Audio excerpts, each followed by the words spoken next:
তো আশা করি আমার সাউন্ড শোনা যাচ্ছে।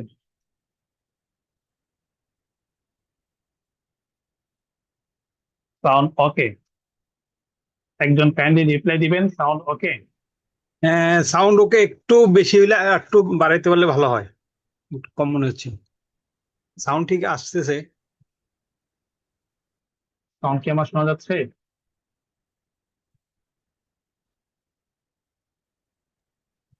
সাউন্ড শোনা যাচ্ছে, একটু কম ভলিউম, একটু কম মনে হচ্ছে। ওকে, আমি টেস্ট করছি।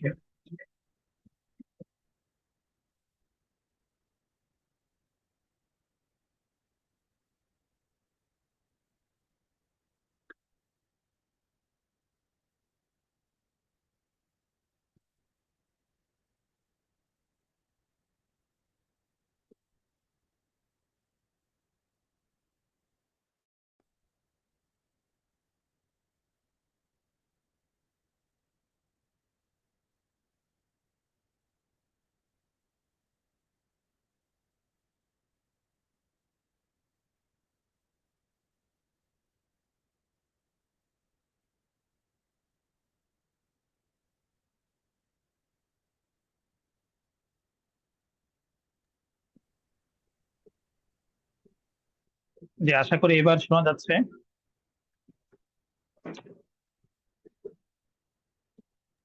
হ্যাঁ, জি জি, আগের চেয়ে বেটার, অনেক বেটার। ওকে, শুক্রিয়া, জাযাকাল্লাহ। আলহামদুলিল্লাহ। প্রথমেই আমাদের পরিচয় দিচ্ছি। আমরা আমি একটি ইসলামিক এডুকেশন একাডেমির পরিচালক। আমি গত 5 বছর যাবত অনলাইন ভিত্তিক একটি প্রতিষ্ঠান পরিচালনা করছি, যেখানে আমাদের আলোচনা হয়। মূল টার্গেট হচ্ছে কোরআন শিক্ষা এবং আরবি ভাষা শেখানো জেনারেল ব্যাকগ্রাউন্ডদেরকে। সে জায়গা থেকে আমরা গত 5 বছর যাবতই শিখিয়ে আসছি, আলহামদুলিল্লাহ। এর পাশাপাশি আমাদের এখানে ছোটদের আরবি ভাষা, ছোটদের কোরআন শিক্ষা, এগুলো আমরা পরিচালনা করে থাকি। বিশেষ করে বর্তমান আমরা স্কুলগামী ছোট বাচ্চাদেরকে আরবি ভাষা শেখানোর উপর আমরা ফোকাস করেছি। ইতিমধ্যে আমাদের গত 1 বছরে প্রায় 5টা ব্যাচ চলমান চলছে, আলহামদুলিল্লাহ। তো এই হচ্ছে আমাদের পরিচয়। আমি ঢাকা সাভার থেকে বলছি। পড়াশোনা করেছি ঢাকা মোহাম্মদপুর জামিয়া রহমানিয়া আরবিয়া। তো আর কথা না বাড়িয়ে আমি মূল আলোচনায় চলে যাচ্ছি ইনশাল্লাহ। ওকে, তো প্রথমেই আমরা আসি। আচ্ছা, সেমিনারের শেষ পর্যন্ত যারা আমরা থাকবো, আমরা তাদেরকে একটা পিডিএফ প্রোভাইড করব। যে পিডিএফ এর মধ্যে মোটামুটি আমাদের অনেকে ওয়েটিং আছে। যে পিডিএফ এর মধ্যে কোরবানি সংক্রান্ত যে মাসাইল গুলো আছে, যেগুলো অনেক সময় আমাদের ভুল হয়ে থাকতে পারে বা ভুল হতে পারে, এ ধরনের অনেক মাসলাই দেওয়া আছে। যে পিডিএফটা মূলত আমাদের বাংলাদেশের বর্তমান যিনি জাতীয় মসজিদের খতিব মওলানা আব্দুল মালিক সাহেব, তার প্রতিষ্ঠিত মাদ্রাসা মার্কাজুদ দাওয়া, সেখানকার একটি সেই প্রতিষ্ঠানের পক্ষ থেকে একটি পত্রিকা আছে, সেখানে এই মাসলাগুলো ছাপানো হয়েছে। সেখান থেকেই নিয়ে আমরা একত্রিত করে আপনাদেরকে প্রোভাইড করবো। যারা শেষ পর্যন্ত থাকবো ইনশাল্লাহ, আমরা তাদেরকে পিডিএফ আমরা প্রোভাইড করবো ইনশাআল্লাহ। ওকে, তো কোরবানির গুরুত্ব তো আমরা সকলেই জানি। কোরবানি একটি ওয়াজিব আমল। কোরআনে কারিমে যদিও এর আয়াত এসেছে সূরা কাউসারের মধ্যে, ইন্না আ'তাইনাকাল কাউসার ফাসাল্লি লিরাব্বিকা ওয়ানহার। তো মুফাসসিরিন একরাম বলেন, এখানে সল্লি মানে হে নবী আপনি নামাজ পড়ুন, হে নবী আপনি নামাজ পড়ুন, ওয়ান হার এবং আপনি কোরবানি করুন। তো এই আয়াতের মধ্যে আরো ব্যাখ্যা আছে, আমি সেই ব্যাখ্যা দিয়ে যাচ্ছি না। এটা হচ্ছে সবচেয়ে বেশি প্রসিদ্ধ ফেমাস ব্যাখ্যা যেটা, সেটাই দিচ্ছি। যে সরাসরি এই আয়াতের মধ্যে নবীজি সাল্লাল্লাহু আলাইহি ওয়াসাল্লামকে কোরবানি করতে উৎসাহ করা হয়েছে এবং বলা হয়েছে। তো বাকি আমরা জানি কোরআনে কারিমের কোন একটি বিষয় যখন হুকুম থাকে, সাধারণত সেটা কি হয়, ফরজ হয়ে থাকে। কোরআনে কারিমের কোন একটি বিধান যখন আসে সেটা ফরজ হয়ে থাকে। তো সেই জায়গা থেকে কোরআনে কারিমের যে আয়াত সূরা কাউসার, ইন্না আতাইনাকাল কাউসার ফাসাল্লি লিরাব্বিকা ওয়ানহার ইন্না শানিআকা হুয়াল আবতার। তো এই আয়াত থেকে তো এটাও বোঝা যায় যে যেহেতু এখানে কোরবানি করার জন্য হুকুম করা হয়েছে, আদেশ করা হয়েছে, সেই হিসেবে নামাজ যেরকম ভাবে আকিমিস সালাহ বলার কারণে এটা ফরজ ছিল, তো কোরবানি তো ফরজ হওয়ারই কথা, সেই দাবি রাখে। কোরআনের আহ সিয়াক সাবাক বা পরবর্তী দিকে যদি তাকানো হয়, তাহলে এটাই আমরা বুঝতে পারি যে কোরআনে কারিমের কোন একটা আয়াত যখন থাকে হুকুমের দিক থেকে, তখন সেটা ফরজ হয়ে থাকে, যেহেতু অকাথ্য কোরআনের আয়াতগুলো দ্বারা হুকুম প্রমাণিত। কিন্তু তারপরেও কোরবানিকে ওয়াজিব কেন বলা হয়? কোরবানিকে আমরা সেই সেই সেই জায়গা থেকে আমরা ওয়াজিব ধরেছি। তো ওয়াজিব আর ফরজের মধ্যে পার্থক্য কি? পার্থক্য হচ্ছে ফরজ হচ্ছে যেটা অস্বীকার করবে কাফির হয়ে যাবে, এবং এটা দলিল কোরআনে কারিম দ্বারা প্রমাণিত, এটাকে অস্বীকার করা যায় না।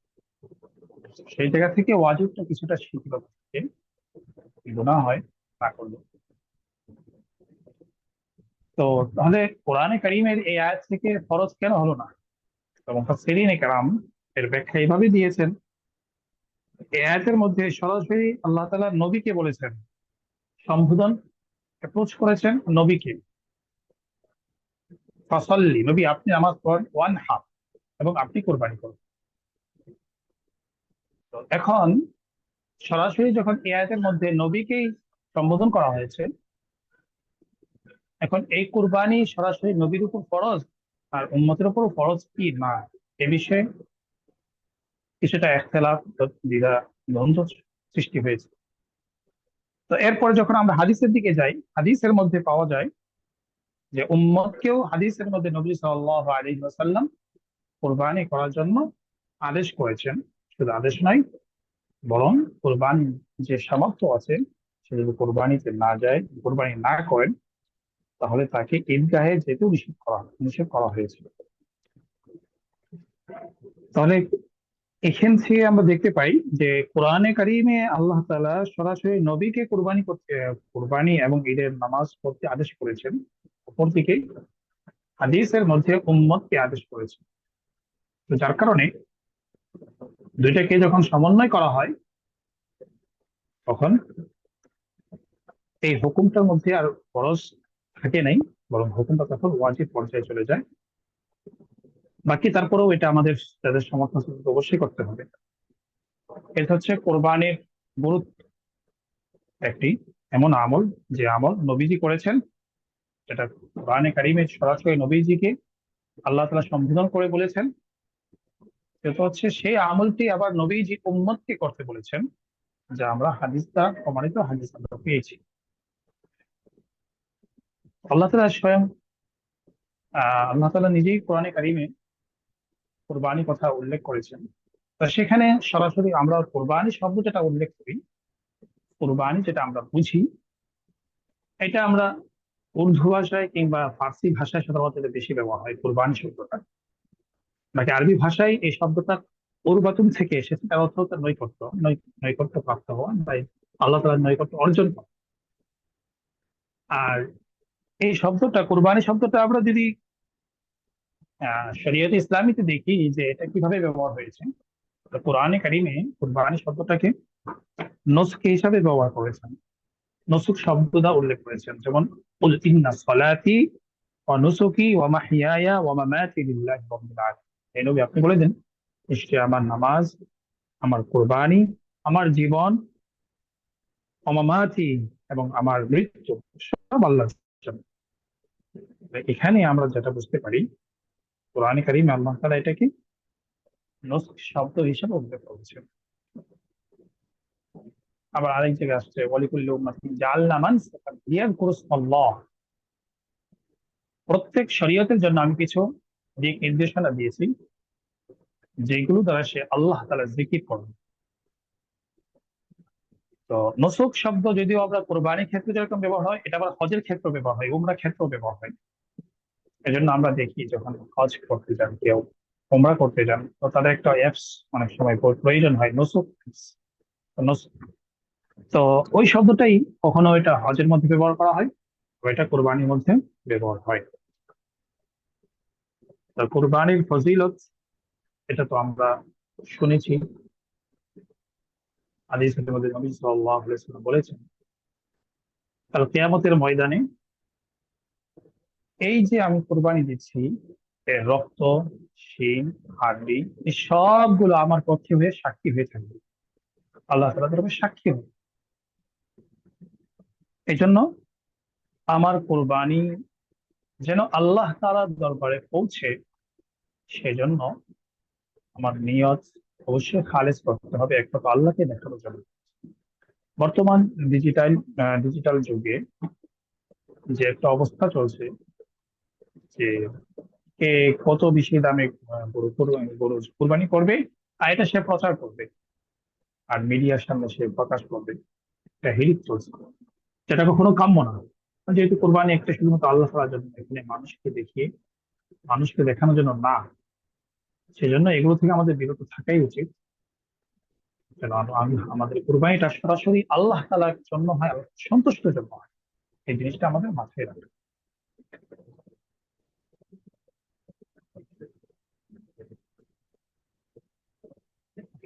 তাহলে আমরা বুঝতে পারলাম কোরবানি গুরুত্ব, ফজিলত, ওয়াজিব হওয়ার ব্যাখ্যা, বিধান ব্যাখ্যা। তাহলে ওয়াজিব হওয়ার বিধানটার ব্যাখ্যাটা আমরা বুঝতে পেরেছি, যে কোরআনে কারিমের দ্বারা যে হুকুমটা প্রমাণিত হয় সেটা তো ফরজ হয়, সেই হুকুম তো কোরআনে কারিমে আল্লাহ তাআলা বলেছেন। তাহলে তারপর একটা ফরজ হলো না কেন, ওয়াজিব কেন হলো? যে এরপরে আসি আমরা কুরবানি কার উপর ওয়াজিব। তো প্রত্যেকটা জিনিসে আমাদের শরীয়তের মধ্যে নেশাব নির্ধারণ করে দিয়েছেন নবী সাল্লাল্লাহু আলাইহি ওয়াসাল্লাম। তো যেটা হচ্ছে আমাদের আজকের সমাজে আমরা রূপা এবং স্বর্ণ দিয়ে হিসাবটা করে থাকি। যদি নবী সাল্লাল্লাহু আলাইহি ওয়াসাল্লামের জামানায় আমরা যেভাবে আজকের জামানায়, হ্যাঁ, 52.5 তোলা রূপা, 7.5 ভরি স্বর্ণ বলে থাকি, ওই সময় হিসাবটা এইভাবে ছিল না। বাকি পরিমাণ ঠিকই, আজকের যুগে যেরকম ভাবে সাড়ে 7.5 ভরি স্বর্ণের যে পরিমাণ নবীজি সাল্লাল্লাহু আলাইহি ওয়াসাল্লামের যুগে সেই পরিমাণই ছিল। বাকি আমাদের কথার কথার আমাদের বহির প্রকাশ সেটা ভিন্ন নামে আমরা প্রকাশ করি। তো জাকাতের ক্ষেত্রে যেরকম নেশাব, কোরবানির ক্ষেত্রে একই নেশাব, 7.5 ভরি স্বর্ণ এবং 12.5 তোলা রূপা যদি কারো কাছে থাকে, তার উপরে কোরবানি ওয়াজিব। এখন কারো কাছে 7.5 ভরি স্বর্ণ নাও থাকতে পারে, তাহলে কি তার উপর ওয়াজিব না? এখানে তখন বিষয়টা হচ্ছে দুটাকে সমন্বয় করে, যেটা ধরলে গরিবের উপকার হয়, আমাকে তখন নেশাব সেটাই ধরতে হবে। আমি ইচ্ছা করলে স্বর্ণটাও ধরতে পারি, জাকাতটাও ধরতে পারি, রূপাটাও ধরতে পারি, কিন্তু আমাকে ধরতে হবে এমন একটা নেশাব যেটা ধরলে গরিবের উপকার হয়। সেই হিসাবে যেহেতু বর্তমান রূপার দাম কম থাকে, যেটা ধরলে সবচেয়ে বেশি অধিক মানুষের উপর হুকুমটা প্রমাণিত হবে এবং গরিবের উপকার হবে, সেটা ধরলে আমাদেরকে রূপাই ধরতে হবে। তো স্বর্ণের বাজার তো এখন আকাশচুম্বী, দিন দিন প্রত্যেক মাসে বেড়েই চলছে। সেই তুলনায় রূপার দাম খুব একটা বাড়ে না। তো এখন আজকের সমাজে, আজকের বাজার অনুযায়ী যদি প্রত্যেকেই তার, যখন যে বিশেষ করে জাকাত হিসাব তো তখন যখন করা হয়, আমরা যখন করি তখন আমাদেরকে মার্কেট ভ্যালু দেখে আমাদের করতে হয়। আর কোরবানির হিসাবটা অ্যারাউন্ড বর্তমান আহ 52.5 তোলা রূপার সম পরিমাণ। তো 90 থেকে 95 এর মধ্যেই থাকে। তো সেই হিসাবে আমরা বলতে পারি কারো কাছে যদি 90,000 সমপরিমাণ স্বর্ণ এবং রূপা দুইটার সমন্বয়ে যদি হয়, তাহলে তার উপর কুরবানি ওয়াজিব হয়ে যাবে। এখন কারো কাছে যদি শুধু স্বর্ণ থাকে, বিশেষ করে উম, মা বোনদের তো এটা হয়, অনেক সময় তাদের স্বর্ণ আছে শুধু রূপা নেই, তাহলে সেক্ষেত্রে তাদের নেশাব তো 7.5 ভরি পর্যন্ত যেতে হবে। তবে একটা বিষয় লক্ষণীয়, তখনও আমাদের আরেকটা বিষয় দেখতে হয়, যে শুধু স্বর্ণ আছে ঠিক, কিন্তু তার কাছে নগদ কোনো অর্থ আছে কিনা। যদি তার কাছে নগদ অর্থ থাকে, তাহলে পুরো স্বর্ণটাই তখন ওই নগদ অর্থ থাকার কারণে রূপাতে কনভার্ট হয়ে যাবে। যেরকম ভাবে আমার কাছে যদি শুধু রূপা এবং স্বর্ণ থাকতো, তাহলে স্বর্ণটাকে যেরকম আমি রূপায় কনভার্ট করে 90,000 সমপরিমাণ হয়েছে কিনা দেখতাম, ঠিক এরকম ভাবে আমার কাছে যদি রূপা না থাকে, আর আমার কাছে যদি নগদ কোনো টাকা থাকে, ক্যাশ থাকে, ক্যাশ ধরোই না, আবশ্যক না, ব্যাংকও থাকলে কারো কাছে থাকতে পারে, অর্থাৎ নগদ কিছু পরিমাণ যদি টাকা থাকে, তাহলে আমাকে পুরো স্বর্ণটা আমাকে রূপায় কনভার্ট করেই 90,000 সমপরিমাণ হয়েছে কিনা সেটা আমাকে দেখতে হবে। তো যদি এখন আমার নগদ 1,000 টাকা থাকে, আর আমার কাছে মোটামুটি 90,000 সমপরিমাণ স্বর্ণ থাকে, তাহলে আমার উপর কোরবানি ওয়াজিব হয়ে যাবে। এমনি ভাবে জাকাত আর কুরবানি নেসাবের মধ্যে মৌলিকভাবে একটু পার্থক্য। একটা তো পার্থক্য এই, জাকাতের নেসাবটাকে আমাকে সারা বছর থাকতে হয়, কিন্তু কোরবানি যে 3 দিন, 10, 11, 12, এই 3 দিন যদি কারো কাছে 90,000 সমপরিমাণ টাকা বা এই পরিমাণ সম্পদ থাকে, যেটা তার প্রয়োজন অতিরিক্ত, তাহলে তার উপর কোরবানি ওয়াজিব হয়ে যায়। বাকি জাকাতের ক্ষেত্রে তার পার্সেন্টেজ হারে হিসাব করতে হয়, কিন্তু কোরবানির ক্ষেত্রে তার কোনো পার্সেন্টেজ হারে হিসাব করা প্রয়োজন হয় না। একজন কোটিপতি তিনিও যদি 10,000 টাকার একটা ছাগল কোরবানি দেন, তার কোরবানি আদায় হয়ে যাবে। আর কিন্তু একজন কোটিপতি কিন্তু তার ওই পুরো 1 কোটি টাকা থেকে তাকে কি করতে হয়, পার্সেন্টেজ হিসাব করতে হবে। সেই জায়গা থেকে দেখা যাচ্ছে কোরবানিটা সহজ। তো এখন কথা হচ্ছে যে কারো কাছে নগদ টাকা পয়সা তো আছে বা নেই, যাই হোক, কিন্তু তার কাছে আবার এমন কিছু সম্পত্তি আছে যেটা তার প্রয়োজন অতিরিক্ত। নগদ টাকা পয়সা নেই, কিন্তু আমার সম্পত্তি আমার প্রয়োজন অতিরিক্ত, এমন সম্পত্তি আছে যেটা আমার প্রয়োজন হয় না, তাহলে সেক্ষেত্রে সেটাও আমাকে নিসাবের মধ্যে নিয়ে আসতে হবে। উদাহরণস্বরূপ, আমার একটা প্লট পড়ে আছে, যে প্লটটা আমার এখন প্রয়োজন হয় না, তাহলে ওই প্লটের দাম যদি আমার 90,000 টাকা সম্পূর্ণ হয়ে যায়, তাহলে আমাকে টাকা দিতে হবে, কোরবানি আমার উপর ওয়াজিব হয়ে যাবে। এমনও হতে পারে অনেকে এমন আছেন যারা ঢাকা শহরে থাকেন, বাসা ভাড়া নিয়ে থাকেন, মাস জব করেন, মাস শেষে মোটামুটি যা আসে এটা দিয়ে চলে যায়, অর্থাৎ তার কাছে নগদ 90,000 টাকা সমপরিমাণ কোনো মূল্য নেই তার কাছে, এবং টাকা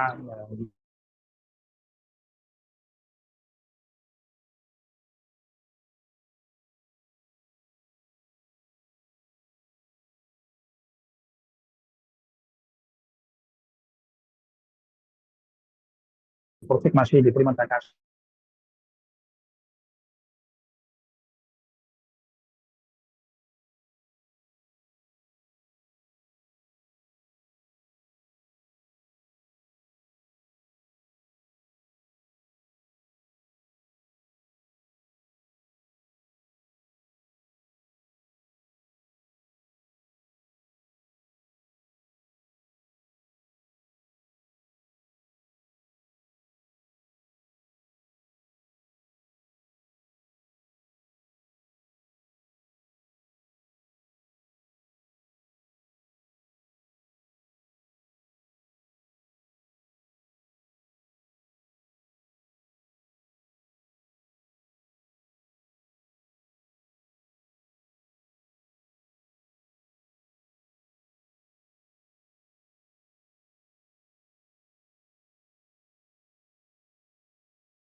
আওয়াজ আসতেছে না, শোনা যাচ্ছে না। সরি, আওয়াজ কি শো থেকে আসেনি নাকি কিছুক্ষণ যাব? এমনি বলবেন কতক্ষণ থেকে আওয়াজ আসছে না?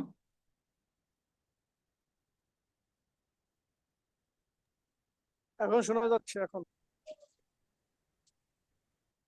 কি শোনা যাচ্ছে? হ্যালো। জি, এখন শোনা যাচ্ছে এখন। আচ্ছা আচ্ছা আচ্ছা আচ্ছা, ওকে, শুক্রিয়া। তো বলছিলাম যে আমার কাছে আমার ঘরে আসবাবপত্র যেগুলো আছে আমার প্রয়োজন হতেও পারে ব্যবহারের মধ্যে আমার কখনো আসে, কখনো ব্যবহারের মধ্যে আসে। জাকাতের মধ্যে যদি ব্যবহারের মধ্যে নাও আসে, তারপরেও সেটা আমার জাকাতের মধ্যে আসে না। কিন্তু কুরবানির মধ্যে যেই যে আসবাবপত্রগুলো আমার ব্যবহারে আসে না, সেগুলো আমাকে কিসে নিয়ে আসতে হবে? কুরবানির নেশাবের মধ্যে নিয়ে আসতে হবে। তো আমার কাছে যদি নগদ কোনো টাকা পয়সা নাও থাকে, কিন্তু আমার ঘরে এমন কিছু জিনিস আমি সাজিয়ে রেখেছি যেগুলো 90,000 টাকা সম পরিমাণ, এবং সেটা আমার প্রয়োজন অতিরিক্ত, হয়তো আমার বছরকে বছর আমার সেটা ব্যবহারের মধ্যে আসে না, তারপর সেটা আমার হিসাবের মধ্যে নিয়ে আসতে হবে। এমনি ভাবে টেলিভিশন, যেটা যদি কারো থাকে, এটাও কিন্তু আমার প্রয়োজন অতিরিক্ত। এখন যদি কারো কাছে নগদ কোনো টাকা পয়সা নেই, কিন্তু টেলিভিশন সহ এবং আরো কিছু জিনিস আছে যেটা, তাহলে ওটাও বিক্রি করলে যদি 90,000 টাকা সমপরিমাণ হয়ে যায়, তাহলে তো আমার উপর কোরবানি ওয়াজিব হয়ে যায়। অর্থাৎ কোরবানির নেশাবটা একেবারেই সহজ এক হিসাবে, সেটা নাকি অনেকের উপরেই ওয়াজিব হয়ে যায়। ওকে, তাহলে আমরা বুঝতে পারলাম যে কোরবানির নেশাবটা খুব সহজেই আমাদের উপর ওয়াজিব হয়ে যায়। এরপর আসি বিশেষ বিশেষ কিছু মাসালার দিকে। আমরা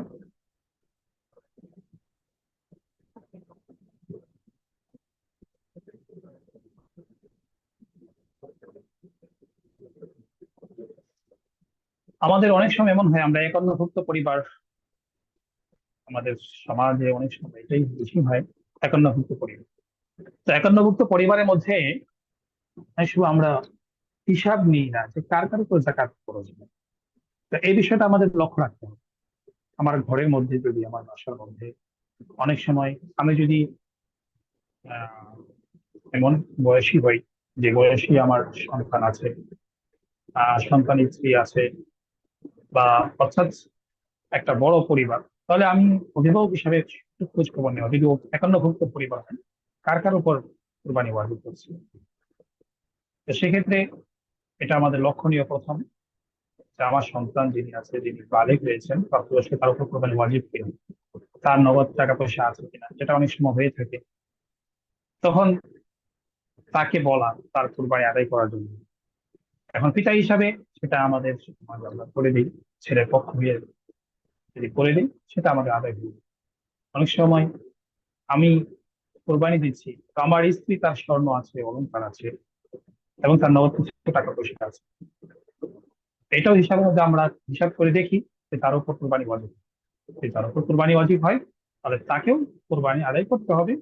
এবং প্রত্যেকে কোরবানি, আহ, প্রত্যেকে কোরবানি তার সম্পত্তি থেকেই তিনি কোরবানি আদায় করবেন, থেকেই, তার সম্পত্তি থেকেই কোরবানি আদায় করবেন। এখন ছেলে যদি প্রাপ্তবয়স্ক হয়, ছেলে ছেলের মাল থেকে কোরবানি আদায় করবে। স্ত্রী যদি, স্ত্রীর উপর যদি কোরবানি ওয়াজিব হয়, এই স্ত্রী সম্পত্তি থেকে কোরবানি আদায় করবে। হ্যাঁ, স্বামী যদি অনুগ্রহ করে তার পক্ষ থেকে আদায় করে দেয়, সেটা ভিন্ন বিষয়। তবে অবশ্যই একান্নভুক্ত পরিবারের মধ্যে যখন আমরা কোরবানি দিতে যাব, তখন আমরা তাদের অনুমতি নিয়ে দেওয়া সবচেয়ে ভালো, তাদের অনুমতি নিয়ে দেওয়া সবচেয়ে ভালো। এই বিষয়টা আমরা অবশ্যই খেয়াল করবো, যে আমার স্ত্রীর পক্ষ থেকে যদি আমি কোরবানি দিই, তাহলে তাকে জানিয়ে তারপরে কোরবানি দেয়। আমি ছেলের পক্ষ থেকে যদি কোরবানি দিই, তাকে অবগত করে কোরবানি দিই। হ্যাঁ, যদি তাদেরকে অবগতি না করে কোরবানি দিয়ে দেওয়া হয় তাদের পক্ষ হয়ে, তারপরেও পেটে কিতাবের আওয়াজ অনুযায়ী আমাদের কোরবানি তাদের পক্ষ হয়ে কোরবানি আদায় হয়ে যাবে। যেহেতু একটা প্রচলন আমাদের সমাজে আছে, যে একজন অভিভাবক তিনি তার সন্তানের কোরবানি দিয়ে থাকেন, এবং আমাদের সমাজে স্ত্রীর কোরবানিও অনেক সময় স্বামীরা দিয়ে থাকে। এটা হচ্ছে আমাদের সমাজ একটা ভালো দিক, যেটা নাকি পশ্চিমা কালচার, যেখানে স্বামী স্ত্রী একসাথে হোটেলে গেলে স্বামী স্বামীর বিল দিচ্ছে, স্ত্রী স্ত্রীর বিল দিচ্ছে। আর আমাদের সমাজ আমরা এখন সেই জায়গায় আছি, আলহামদুলিল্লাহ, যে স্বামী হিসাবে আমি স্ত্রীর কোরবানিটা আমি আদায় করে দিচ্ছি। এটা একটা ভালো দিক। বাকি এটা তার দায়িত্ব না, এটা আমাদের বুঝতে হবে, এটা তার দায়িত্ব না। এই জন্য, যেহেতু আমাদের সমাজ এটা হচ্ছে, অহরহ হচ্ছে, যার কারণে তার পক্ষ থেকে তিনি পৌঁছিয়ে দেন, এবং তিনি যদি নাও জানেন, তারপর আদায় হয়ে যাবে। এখন কথা হচ্ছে, এই একান্নভুক্ত ফ্যামিলির মধ্যে একটা সমস্যা হয় অনেক সময়, সেটা হচ্ছে অনেক সময় এমন হয় 3 ভাই 4 ভাই মিলে কোরবানি। তো এক ভাই শহরে থাকেন, আর বাকি এক ভাই বা 2 ভাই গ্রামে থাকেন। তো শহরে যিনি থাকেন উনি সাধারণত একটু বড় কন্ট্রিবিউট করেন, বড় একটা অঙ্ক সেখানে দেন। আর যারা গ্রামে থাকেন তারা অল্প অল্প করে, যে একান্নভুক্ত, তারা কিন্তু একান্নভুক্ত ফ্যামিলি। তো বড় ভাই ঢাকা থেকে তিনি পাঠিয়ে দিয়েছেন বড় একটা অল্প, আর ওখানে যারা আছেন তারা অল্প দিয়ে একটা বড় একটা পশু কোরবানি দিচ্ছে। তো দেখা যাচ্ছে যে তাদের নামেও, অথচ এই যে গ্রামে যে ভাই আছেন যারা এখানে কম শরীক হয়েছেন কম টাকা দিয়ে, তাদের উপর কুরবানি ওয়াজিব। তো এখন আমাদের সমাজে হয় কি, উদাহরণস্বরূপ 70,000 টাকা একটা গরুর দাম। তো বড় ভাই তিনি এখান থেকে পাঠিয়ে দিয়েছেন 60,000 টাকা, আর বাকি 10,000 টাকার সেবক আছে। তো তাদেরকে বললাম তোমরাও শরিক হও। তো ওনাদের উপর কোরবানি ওয়াজিব। তো দুই ভাই মিলে 5,000 5,000 করে সেখানে শরিক হয়েছে। এই যে তারা শরিক হয়েছে, এখন দেখতে হবে তারা যে শরিকানা তাদের নিয়তটা কি? তারা কি এই নিয়তে শরিক হয়েছে যে আমার উপর কোরবানি ওয়াজিব, ঠিক আছে আমি 5,000 টাকা দিলাম, আমিও কোরবানিতে শরিক হই 5,000 টাকা দিয়ে। যদি এই নিয়তে তারা শরিক হয় কোরবানির মধ্যে, তাহলে কি হচ্ছে, একটা গরু যদি 70,000 টাকা দিয়ে ক্রয় করা হয়, তাহলে এর মধ্যে 1/7 হচ্ছে 10,000 টাকা সমপরিমাণ। তাহলে একজনে শরিক হয়েছে 5,000 টাকা, আরেকজন 5,000 টাকা। তাহলে অথচ কোরবানির একটা গুরুত্বপূর্ণ মাসলা হলো যে 7 ভাগের মধ্যে ও কারো এক ভাগ যেন 1 ভাগ 1/7 চেয়ে কম না হয়। তো যিনি এখানে 5,000 টাকা দিয়ে শরিক হয়েছেন, তো শরিক হওয়ার কারণে তার যে অংশ, সেই অংশের মধ্যে তিনি শরিক হয়েছেন অর্ধেক টাকা। তাহলে এখানে আরেক ভাই তিনি শরিক হয়েছেন অর্ধেক টাকা দিয়ে। তাহলে কেমন যেন এক অংশের মধ্যে দুই ভাই শরিক হয়েছে। তো যার কারণে একটা পুরো কুরবানিটাই হয়ে হয় না। তো এখন করণীয় কি এই জিনিসটা, এই এরকম তো হয়, তাহলে এটা সুযোগটা কি যেটা নাকি সবচেয়ে সহজ এবং কোনো সমস্যা হবে না কুরবানিতে?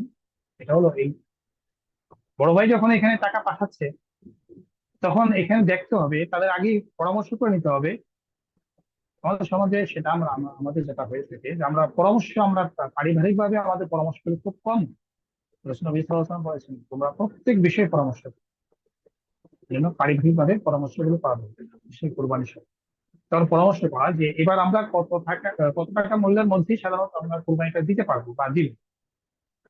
তো তখন আলোচনার মধ্যে উদাহরণস্বরূপ 70,000 টাকা, যেটা আমার সহজ বোঝানোর জন্য বলছি, 70,000 টাকা ঠিক আছে। 70,000 টাকা, তো আমি তো তোমরা কত দিতে পারবো? ওনারা বললো 5,000 তো তখন বোঝা গেল যে ওনারা যে অংশ দিয়ে শরিক হতে যাচ্ছেন, সেই অংশে দ্বারা একটা পরিপূর্ণ 1/7 পরিপূর্ণ হচ্ছে না। তখন তাদেরকে অবশ্যই বলতে হবে যে তোমরা যে শরিক হচ্ছ, তোমাদের যদি এই নিয়তে শরিক হও যে আমি শরিক হলাম আমার অংশে, তাহলে তোমার কম হচ্ছে। এই এখন করণীয় হলোই যে আমি 60,000 টাকা দিচ্ছি, আমি তোমাদের সবার পক্ষ থেকে কোরবানি আদায় করবো সবার নামে। বাকি আমার 10,000 টাকা শর্ট আছে, তুমি 5,000 দিয়ে আমাকে সহযোগিতা করো। তাহলে দুই ভাই মিলে কি করলো, বড় ভাইকে 5 5 করে দিয়ে সহযোগিতা করলো। মাঝখানে কেমন যেন বড় ভাইকে সহযোগিতা করলো, আর বড় ভাই পুরো গরু কোরবানির জন্য তিনি ক্রয় করেছেন তার টাকা দিয়ে। মাঝখানে কি হল, যে ভাইরা কম দিয়েছেন, তারা যে কম দিয়েছে সেটা কিন্তু কোরবানিতে কম দেয়নি, বরং উল্টো তারা ভাইকে সহযোগিতা করেছেন, সেই মর্মে তারা টাকা কন্ট্রিবিউট করেছিল।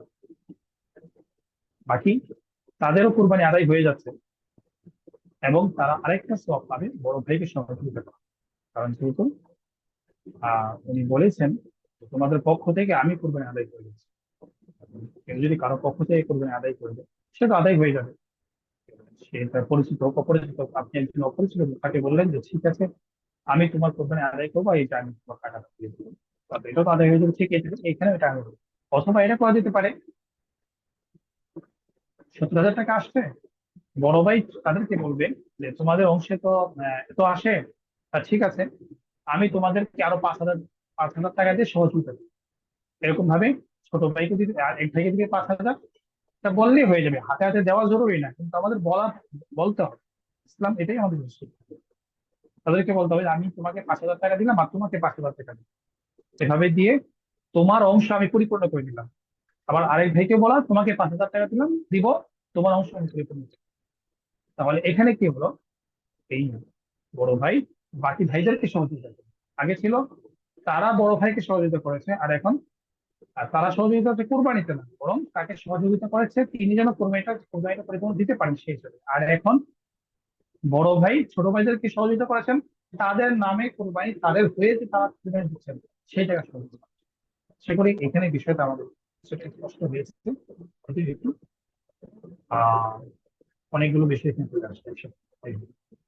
এই বিষয়গুলো আমাদের খেয়াল রাখতে হবে। এটা আমাদের অনেক সময় হয়ে যায়, আমরা শহরে থাকি বা গ্রামে থেকে যেখানে থাকি, যখন আমরা একান্নভুক্ত ফ্যামিলি থাকবো এবং প্রত্যেকের উপর যখন কোরবানি ওয়াজিব হবে, তখন বসে আমরা হিসাব করে তারপরে আমরা এটা, হ্যাঁ কেউ কম দিতে পারে বেশি দিতে পারে, সেটা আমরা যেন প্রত্যেকে জানা থাকে যে কে কম কম যে দিচ্ছেন এবং সেটা কোন খাতে কিভাবে ব্যয় হচ্ছে, এই বিষয়ে স্পষ্ট থাকা আমাদের জন্য।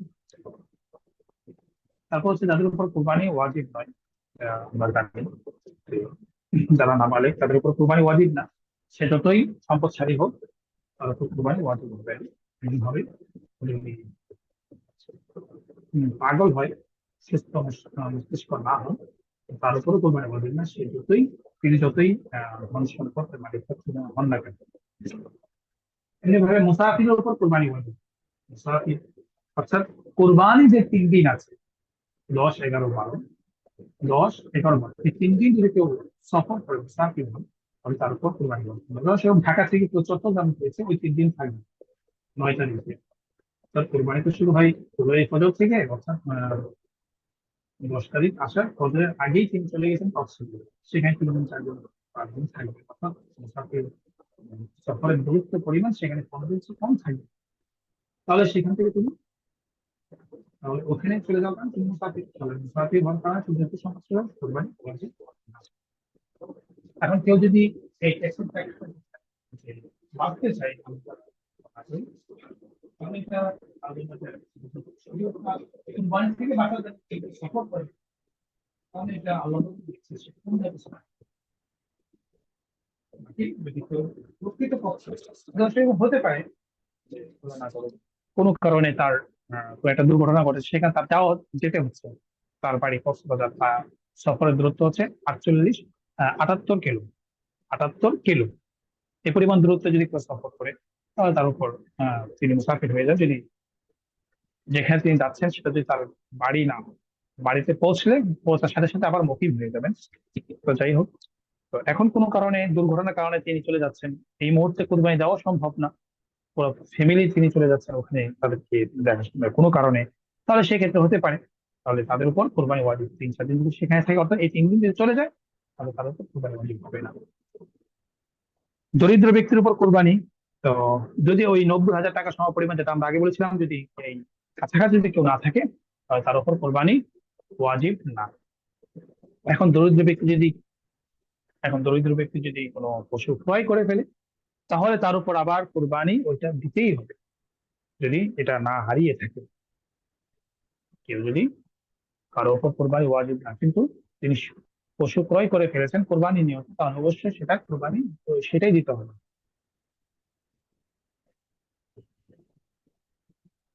ওকে, তারপর আমরা আসি কোরবানির সময়।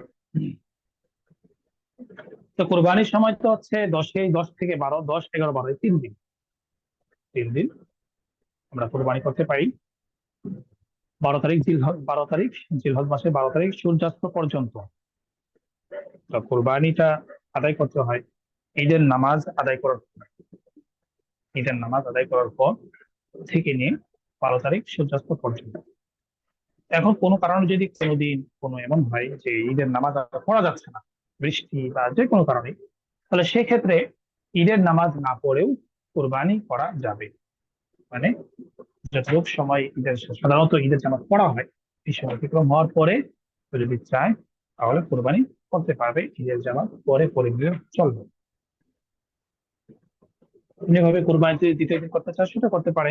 কেউ যদি রাতে কোরবানি করতে চায়, 12 তারিখ দিনের বেলা করতে পারে নাই, ঈদের দিন কোনো কারণে বসায় পায় নেই বা যিনি থাকার কথা উনি নেই, তাহলে সেক্ষেত্রে রাতেও কোরবানি করতে পারে। তবে রাতে কোরবানি করা এই কিতাবে মাকরুহ বলেছেন, এই অর্থে যে ওই জামানায় সাধারণত তো ওই সময় তো আলো ইত্যাদি কম ছিল, তো রাতে কোরবানি করলে জবাটা ঠিক মতো হচ্ছে কিনা, গোশত ওজন ঠিক মতো হতে পারছে কিনা, এই সংক্রান্ত বিষয়কে সামনে নিয়ে ফোকায়ে কেরাম বা রাতে কোরবানি করে মারতে বলেছে। এখন যদি কারো কাছে এই সমস্ত বিষয় না থাকে, তাহলে তিনি রাতে কোরবানি দিতে পারেন। এখন অনেক সময় এমন হয় যে দেশে আছি, দেশে কোরবানি হচ্ছে আর যিনি কোরবানি দাতা তিনি বিদেশে। তাহলে এই ক্ষেত্রে করণীয় কি? যদি এমন হয় তাহলে সেক্ষেত্রে হচ্ছে যেমন সৌদিতে আছেন আর বাংলাদেশে তার কোরবানি হবে, তো যিনি সৌদিতে আছেন তার তো একদিন আগে তার ঈদ। হ্যাঁ, তিনি ঈদে নামাজ পড়তে পারেন, কিন্তু যেহেতু কোরবানি যে পশু পশু এই দেশে, সেই হিসাবে তার এখনো কোরবানি করার কোনো সুযোগ নেই। কারণ যে দেশে পশু আছে সেই এলাকায় যখন ঈদের জামাত হয়নি, তাহলে সেই কোরবানি আদায় করতে পারবেন। আবার এটাও হতে পারে যে কোরবানি পশু যে এলাকা আছে সেই এলাকায় ঈদের ঈদ হয়ে গেছে বা ঈদের জামাত হয়ে গেছে, আর উনি এমন দেশে আছে যেখানে এখনো ঈদের ঈদের সময় হয়নি, তাহলে সেক্ষেত্রেও কোরবানি তার পক্ষে আদায় করতে পারবেন। বরং প্রয়োজনে একদিন পরে, যেহেতু সুযোগ আছে 3 দিন করার, তার কোরবানিটা একদিন পরে করতে হবে। কারণ যার উপর কোরবানি ওয়াজিব হয়েছে তার তো আগে কোরবানিটা ওয়াজিব হতে হবে। বিষয়টা আমার মাথায় রাখতে হবে। এটা হচ্ছে আমাদের কোরবানির সময় সংখ্যক আলোচনা গিয়েছে। তারপর হচ্ছে সর্বোত্তম তো অবশ্যই প্রথম দিন করা এর দ্বারা সর্বোত্তম। এই জন্য কারণ আমি ঈদের জামাত পড়ি, এটা তো একটা সুন্নাহ মুস্তাহাব আমল, যে যে ঈদের দিন, বিশেষ করে কোরবান ঈদের দিন ঈদগাহ যাওয়ার পর সূর্যাস্তের পর থেকে নিয়ে, বা এটা নাও হলেও হবে, ঈদের জামাত পড়ে আমি সর্বপ্রথম আমার কোরবানি গোশত আমি নিজে ভক্ষণ করলাম। তাহলে এটা একটা মুস্তাহাব আমল, এটা করা যায়। ঈদের জামাত পড়ে এসে কিছু না খেয়ে সর্বপ্রথম নিজের কোরবানি গোশত নিজে আহার করা, এটা একটা মুস্তাহাব আমল, এটা আমরা করতে পারি। সেই হিসাবে এটা তো প্রথম দিন সম্ভব। আর দ্বিতীয় দিন তো যদি আহ ঈদের জামাত যদি প্রথম দিন হয়, তাহলে দ্বিতীয় দিন তো ওটা করা সম্ভব হয় না, এই জন্য প্রথম দিন করা অবশ্যই মুসলিম হবে। এখন কথা হচ্ছে এমন যদি হয় যে আমি কোরবানি পশু ক্রয় করেছি, কিন্তু কোনো কারণে ওই পশুটা কোরবানির যে 3 দিন আছে ওই 3 দিনে জবাই করা গেল না, তাহলে সেক্ষেত্রে করণীয় কি? হঠাৎ করে এমন একটা বিপর্যয় শুরু হয়েছে, আহ সেই বিপর্যয়ের কারণে আর কোরবানি পশু আর জবাই করতে পারলাম না, তাহলে অবশ্যই কোরবানি যে 3 দিন আছে এই 3 দিন চলে যাওয়ার পরে এই কোরবানির পশু মালিকানা আর আমি থাকবো না। তখন যদি জবাই করে না থাকি তাহলে পুরো ওই পশুটাকেই সৎকার করে দিতে হবে জীবিত অবস্থায়। আর যদি জীবিত অবস্থায় সৎকার না করে দিতে জবাই করা হয়, তাহলে জবাই করার পরেও এটা এখান থেকে আর খাওয়ার কোনো সুযোগ নাই, আমার পুরোটাই সৎকার করে দিতে হবে। আর জবাই করার কারণে যদি এই পশুর মূল্য কমে যায়, তাহলে যে পরিমাণ মূল্য কমেছে ওই পরিমাণ সৎকার করে দিতে হবে। এটা হতে পারে অনেক সময়। সাধারণত তো একটা পশু ক্রয় করার পরে ব্যবসায়ীরা যে ক্রয় করে সেখানে তাদের লাভ হয়, জবাই করার পরে এটা বিক্রি করে লাভ হয়। কিন্তু এখন যদি এমন হয় যে পশুটা জবাই করার পরে যেটা বিক্রি করা হয়েছে বা বা স্বাভাবিক বিক্রি তো করা যাবে না, সৎকার করে দিতে হবে, কিন্তু দেখা যাচ্ছে যে কোনো কারণে এটার মূল্য কমে গেছে কোনোভাবে, ফলে আমি যদি বুঝতে পারি মূল্য কমে গেছে, তাহলে যে পরিমাণ মূল্য কমেছে সে পরিমাণ সৎকার করে দিতে হবে। কেন? কারণ এই 3 দিন, কোরবানির এই 3 দিন হচ্ছে জয়ুফুর রহমান, আল্লাহ তাআলা মেহমান আল্লাহ। তো এখন যখন আমি আল্লাহ তাআলা আমাদেরকে সুযোগ দিয়েছেন খাবার খাওয়ার, সেটা তো এই 3 দিন দিয়েছিলেন, কিন্তু সেই 3 দিন আমি সেই ওয়াজিব আমলটা আমি করলাম না। যখন টাইম চলে গেছে এখন আর সেই সুযোগ রাখেনি। কারণ কোরবানি জিনিসটা, এটা তো হচ্ছে এক কথা আল্লাহ তাআলার জন্য। আল্লাহ তাআলার জন্য যদি হয়ে থাকে তো তাহলে তো এটা পুরোটাই আমাকে সৎকার করে দেওয়াই কথা ছিল, তাই না? কিন্তু সেই জায়গা থেকে আল্লাহ তাআলা আমাকে এই সুযোগ দিয়েছেন যে বাদর তুমি এখান থেকে নাও, তোমাকে পুরোটা সৎকার করা প্রয়োজন নাই। তো এই যে সুযোগটা দিয়েছেন, সুযোগটা আল্লাহ তাআলা আমাকে 3 দিন দিয়েছেন। 3 দিনের ভিতরে যদি আমি এটা জবাই করতে চাই বা জবাই করি, তাহলে এটার সুযোগ আছে আমাকে এখান থেকে আহার করার। আদারওয়াইজ আমার আর কোনো সুযোগ নাই, এখানে আমার আর কোনো সুযোগ নেই। এই বিষয়টা আমরা অবশ্যই খেয়াল রাখবো।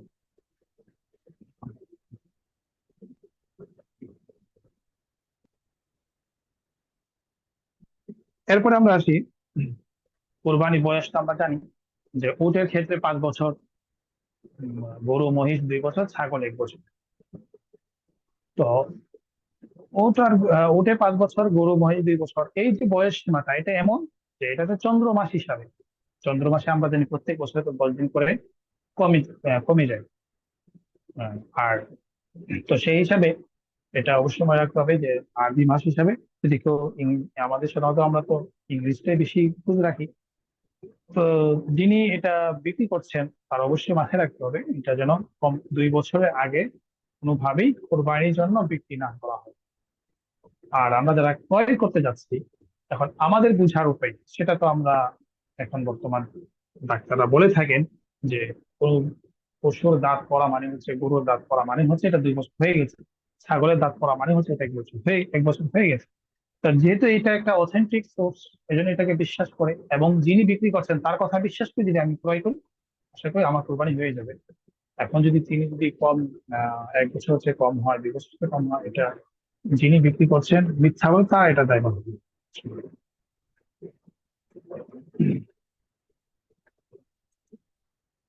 এরপর হচ্ছে ছাগল ভেড়া, এটাও 1 বছর। বাকি দুম্বার ক্ষেত্রে একটা সুযোগ আছে, যদি দেখতে বড় সড়ো হয় এবং 6 মাসের দুম্বা যদি দেখতে 1 বছরের মতো সমপরিমাণ হয়, তাহলে ওই 6 বছরটা দিয়েই কোরবানি করা জায়েজ আছে দুম্বার ক্ষেত্রে শুধুমাত্র। কিন্তু ছাগলের ক্ষেত্রে ছাগল যতই বড় হোক কিন্তু 1 বছর হচ্ছে যদি একদিন কম হয় তাহলে সেটা দ্বারাও কোরবানি আদায় হবে না।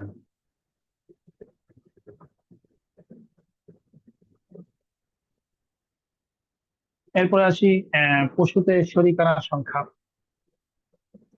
তো এক পশুতে তো হচ্ছে গরু এবং উটের মধ্যে 7 জন হতে পারে, বড় কোরবানির মধ্যে 7 জন হতে পারে। শরীয়তুল্লাহ দিয়েছেন 7 জন। হাদিসে নবী সাল্লাল্লাহু আলাইহি ওয়াসাল্লাম বলেছেন, আন জাবের قال আমার রাসূলুল্লাহ সাল্লাল্লাহু আলাইহি ওয়াসাল্লাম আন নাশতারিকা ফিল ইবলি ওয়াল বাকারি কুল্লু সাবআতিন মিন্না ফি বাদানাতিন। সাল্লাল্লাহু আলাইহি ওয়াসাল্লাম আমাদেরকে নির্দেশ দিয়েছেন আমরা একটি গরু এবং একটি উটে 7 জন করে শরীক হয়ে যাই। হুম? উট এবং এই উট এবং গরু, এই দুইটার মধ্যে রাসূলুল্লাহ সাল্লাল্লাহু আলাইহি ওয়াসাল্লাম এই কথা বলেছেন, সেই হিসেবে আমরা শরীক করতে পারি। বাকি 7 জনের চেয়ে বেশি হলে সেটার কোনো সুযোগ নেই, 8 জন সুযোগ নেই। এখন এমন হতে পারে একটা গরুর মধ্যে 7 জন না হলেই যে হবে না, 7 ভাগই হতে হবে তা না। কেউ যদি একটা গরুর মধ্যে 5 ভাগ করে তাহলে তার আদায় হয়ে যাবে। 5 জন মিলে একটা গরু কোরবানি করলো, 5 জনের পক্ষ হয়ে এটাও আদায় হয়ে যাবে, কোনো সমস্যা নেই। মোট কথা হচ্ছে যে এমন হতে পারবে না যে কারো অংশ 1/7 হচ্ছে কমে গিয়েছে, তাহলে কারো কোরবানি আদায় হবে না।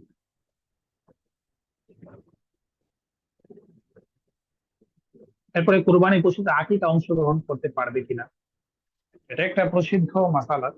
এখানে অনেকে দ্বিমত পোষণ করে। তো যদি আমার সম্ভব হয় আমি আমার আকিকা আলাদাভাবেই দিতে পারি, 2টা ছাগল অথবা একটা ছাগল, ছেলে হলে 2 ছাগল, মেয়ে হলে 1 ছাগল। এরপরেও যদি আমি করতে চাই কোরবানির পশুর সাথে আমি 1 ভাগে কোরবানি দিয়েছি, 1 অংশ আর 1 অংশ হচ্ছে আকিকা, তাহলে এটাও জায়েজ হয়ে যাবে। এবং প্রসিদ্ধ মত এবং বিশ্ব অথেন্টিক এবং অধিকাংশ মুফাসসিরগণ এই মতটাই গ্রহণ করেছেন। কারণ যেহেতু কোরবানিও একটি ইবাদত আর আকিকাও একটি ইবাদত, রাসূল সাল্লাল্লাহু আলাইহি ওয়াসাল্লাম কুরবানির সাথে তিনি অন্য ইবাদতেও শরীক করেছেন। বিশেষ করে হজের সময় আমরা জানি দমে শুকর আদায় করতে হয়, কখনো কখনো হজের সময় আমাদের জরিমানা আসে, দম আসে। তো সেই দম আবার রাসূল সাল্লাল্লাহু আলাইহি ওয়াসাল্লাম সেই কুরবানির পশুর সাথে দম আদায় করেছেন। তো সেই হিসাবে ওখানে যেরকম ভাবে কোরবানির সাথে অন্য ইবাদত তিনি ইনক্লুড করেছেন, জমা করেছেন, সেই হিসাবে ওলামায়ে কেরাম বলেন যে আকিকাও একটি ইবাদত, আকিকাকেও এই কুরবানির সাথে শরীক করা যাবে। পশু ক্রয় করার পর যদি নতুন কাউকে শরীক করা, অনেক সময় এমন হয় যে শরীকানা আমি চাচ্ছি যে আমার সাথে কেউ শরীক হোক। 3 জন মিলে একটা গরু ক্রয় করেছে কিন্তু আর 4 নাম্বার আর কাউকে খুঁজে পাচ্ছে, কিন্তু এরপরে ও চিন্তা করলো সময় তো ফুরিয়ে যাচ্ছে, মানে সময় তো ফুরিয়ে যাচ্ছে, আমাকে তো কোরবানি তো দিতেই হবে। তো 3 জন মিলেই কোরবানি পশু ক্রয় করে নিয়েছে। পশু ক্রয় করার পরে এখন একজন হঠাৎ করে এসে বললো, ভাই আমাকেও কোরবানি তো আমার উপর ফরজ, ওয়াজিব, আমাকে কোরবানি দিতে হবে। তো তিনি বললেন ঠিক আছে। তাহলে এখন কথা হচ্ছে আমি কে, এই ভাইকে, এই যে আমরা প্রথমে যে আমরা তিনজন মিলে এটা একটা ক্রয় করেছিলাম, তো এখানে শরীক করা যাবে কি? তো এখানে দুইটা বিষয়, একটা হচ্ছে যদি যারা এখানে গরুটা পশুটা ক্রয় করেছিল আগে, তারা সবাই যদি হয় গরিব হন, তাহলে এক্ষেত্রে এখানে আর কাউকে শরীক করার কোনো সুযোগ নেই। যদি তিনজন বা দুইজন সবাই সবাই যদি গরিব হন, আর এখানে আর কাউকে শরীক করার কোনো সুযোগ নেই। আর যদি এখানে সবাই ধনী হন, এবং অর্থাৎ ধনী মানে এখানে প্রত্যেকের উপর কুরবানি ওয়াজিব এমন যদি হন, তো সেক্ষেত্রে সুযোগ আছে আর কাউকে এখানে শরীক করা। সাতজন পর্যন্ত কাউকে ইচ্ছা করলে শরীক করতে পারে, কিন্তু অনুচিত শরীক না করে ভালো। যেহেতু আমি এই কোরবানি নিয়তে পশুটা ক্রয় করেছি, তো তিনজন মিলে যখন ক্রয় করেছি, এটা একটা মূল্য অনেক বেশি ছিল। কারণ আমি যদি আরেকজনকে নিই, তাহলে নিয়োগ করার পরে আমি আমার সওয়াবের অংশটা আমি কমিয়ে দিলাম। এটা অনুচিত কাজের মতো হচ্ছে। এরপরেও ফোকাহে কেরাম বলেন যে জায়েজ তো আছেই, তারপরে যদি নিতে হয়, তাহলে যে পরিমাণ আমার এখানে কমে গিয়েছে, অর্থাৎ আগে তিনজন হওয়ার কারণে এখানে আমরা শরিক হয়েছিলাম 40,000 টাকা করে, এখন আরেকজন বাড়ার কারণে সে যে অংশ দিয়েছে সেখান থেকে আমাদের আরো 5,000 টাকা 10,000 টাকা আমরা ফিরে পেয়েছি। তো ফোকাহে কেরাম বলেন যে এই 10,000 টাকা এখন সৎকার করে দেওয়া উচিত। আমি যখন নতুন কাউকে শরিক করবো, করার পর যখন এটার মূল্য কমে যাচ্ছে, তখন এটা সৎকার করে দেওয়া, এটা হচ্ছে সবচেয়ে উত্তম। এরপর হচ্ছে শরীয়ত বিধান মেনে হালাল সম্পদ থেকে কোরবানি করা। দেখেন, কোরবানি একটি গুরুত্বপূর্ণ ইবাদত আমল। প্রত্যেক ইবাদতই হালাল মাল থেকেই করতে হয়। হারাম মাল যদি থাকে সেটা গ্রহণ করা হয় না। এই জন্য কোরবানিও একটি ইবাদত, যে ইবাদতটা কিন্তু, যেহেতু এটা আর্থিক একটি ইবাদত, আমাকে অবশ্যই হালাল মাল থেকেই করতে হবে। তো এমন অনেক জব আছে যে জব গুলো অনেক সময় এগুলো হালাল হারামের মধ্যে বিধান করা হয়। সেক্ষেত্রে আমাদেরকে অবশ্যই সতর্ক থাকতে হবে। আমাদের উচিত হচ্ছে, যদি এরকম হয় যে হালাল হারাম, তখন সন্দিহান হয়, তো সেক্ষেত্রে ওলামায়ে কেরামের কাছ থেকে ফতোয়া জেনে, যদি এরকম হয় যে একেবারে হালাল হারাম, তাহলে ভিন্ন কোনো পন্থা অবলম্বন করতে পারে, করা যায়। যেমন একটি পন্থা আছে, যেটা হচ্ছে হজের মধ্যে যেটা বলা হয় যে হজের আগে বা কোরবানির আগে কোনো অমুসলিম থেকে ধার নিয়ে তিনি সেই কাজটা করা, কোরবানি করা বা হজ করা, তারপরে সেখান থেকে ফিরে এসে সেটাতে এই সম্পদ থেকে মুসলিমকে সেই ঋণটা পরিশোধ করে দেওয়া। এটা একটা সুযোগ কেউ কেউ বলে। সবচেয়ে ভালো তো হচ্ছে আমার হালাল ইনকাম থেকে শরিক করা। আর এটা যেন কখনো এমন না হয় যে আমার হারাম মাল থেকে শরিক হয়েছে এবং সেটা শরিকানা কোরবানি, তাহলে আমাদের কারো কোরবানি আদায় হবে না। কারো কোরবানি আদায় হবে না। এই জন্য আমরা যারা শরিকানায় কোরবানি দিব, আর অবশ্যই যিনি যারা শরিক হচ্ছেন, তাদের অবস্থান জেনেই তাদেরকে আমরা শরিকানায় দিব ইনশাআল্লাহ। তাহলে আমাদের তার কোরবানি যেরকম হবে, আমারটা হবে। তারটা যদি চলে যায়, তারটা কারণে আমারটাও চলে যাবে। এত বড় একটি সোয়াবের আমল আমরা করতে যাচ্ছি, অবশ্যই আমাদেরকে একটু সতর্ক দৃষ্টি রেখে অবশ্যই আমাদেরকে এই কোরবানিটা আদায় করতে হবে।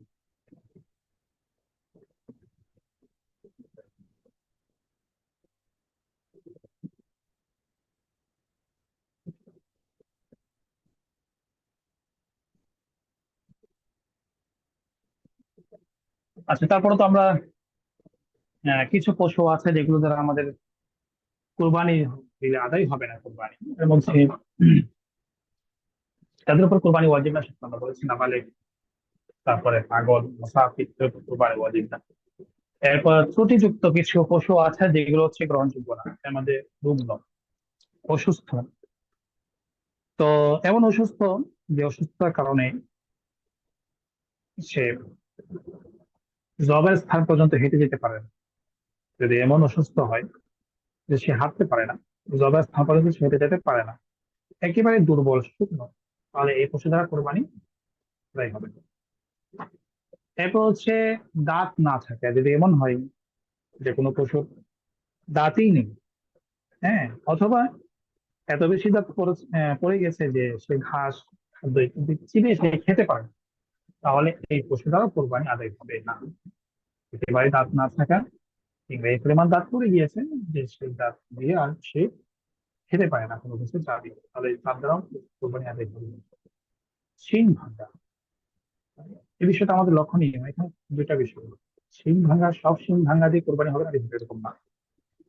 অনেক সময় গরু আনতে গিয়ে খোঁচা লেগে পড়ে যায়, নানা কারণে শিং ভেঙে যেতে পারে। তো শিং ভাঙার ক্ষেত্রে যেই শিং ভাঙে কোরবানি হবে না, সেটা হচ্ছে এমন ভাবে শিং ভাঙতে হবে বা ভাঙা, যেটা নাকি ওই শিংয়ের যে গোড়া আছে, গোড়া গিয়ে একদম মগজ পর্যন্ত যদি চলে যায়, ভাঙাটার আঘাত যখন যদি মগজ পর্যন্ত চলে যায়, তাহলে ওই পশু দ্বারা কোরবানি হবে। আর যদি শিং সামান্য ভাঙে অথবা চামড়ার উপর দিয়ে শিং ভেঙে গিয়েছে, তাহলে সেক্ষেত্রে ওই পশু দ্বারা কোরবানি আদায় হয়ে যাবে। তাহলে শিং ভাঙার মধ্যে দুইটা অপশন, যখন যদি একদম মগজ পর্যন্ত চলে যায়, এরকম উপক্রম হয় একদম গোড়া পর্যন্ত গিয়ে মগজ পর্যন্ত পৌঁছে যায়, তো এটা দ্বারা আদায় হবেন। আর যদি সামান্য শিং ভাঙা থাকে অথবা চামড়ার উপরে যে অংশটা আছে ওইটা ভেঙে যায়, তাহলে ওটা দ্বারা আদায় হয়ে যায়। তারপর হচ্ছে লেজ বা কানটা, যদি অর্ধেক বা তার চেয়ে বেশি লেজ বা কান কাটা থাকে, তাহলে এটা দ্বারাও কোরবানি আদায় হবে। অর্ধেক লেজ বা অর্ধেক কান কাটা বা তার চেয়ে বেশি, তাহলে এর দ্বারাও কোরবানি আদায় হবে। তারপর হচ্ছে খোড়া পশু, যে পশু হচ্ছে হেঁটে হেঁটে তিন পা, তিন পা ভালো, এক পা হচ্ছে সমস্যা। তো এখন এই এক পা হেঁটে হেঁটে সে যে হেঁটে যে পুরো যতই জায়গা পর্যন্ত যাবে, সেটা তার সুযোগ নেই বা হয়ে ওঠে না, সে সুস্থ, এরকম সুস্থ না, তাই এটা ধরো আমাদের কোরবানি আদায়। এরপর আরেকটা বিষয় হচ্ছে গর্ভবতী পশু কোরবানি হবে। এখন অনেক সময় মনে হয়, বিশেষ করে গ্রামের অনেকেই গাভী কোরবানি দেন। তো একটা গ্রামের মধ্যে যখন গাভী কোরবানি, এমন হয় অনেক সময়, প্রত্যেক এলাকার মধ্যে একটা না দুটা ঘটনা ঘটেই যায়, দেখা যাচ্ছে গাভীটা গর্ভবতী। তখন দেখা যাচ্ছে ওই যিনি গরু জবে কোরবানি করছেন, তার মধ্যে একটা অনীহা ভাব চলে আসে, একটা ঘৃণা ভাব চলে আসে। তো আসলে বিষয়টা এরকম না, গর্ভবতী পশু যদি মাওলান্তে যদি হয়ে যায় এরকম, বুঝতে পারি, তাহলে এটা দ্বারা কোরবানি সহি হয়ে যাবে, কোনো সমস্যা নেই।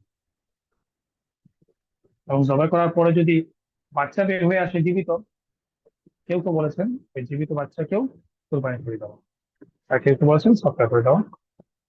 তো অর্থাৎ আমরা যেটা বুঝতে পারলাম যে গর্ভবতী পশু দ্বারা কোরবানি জায়েজ আছে, কোনো সমস্যা নেই।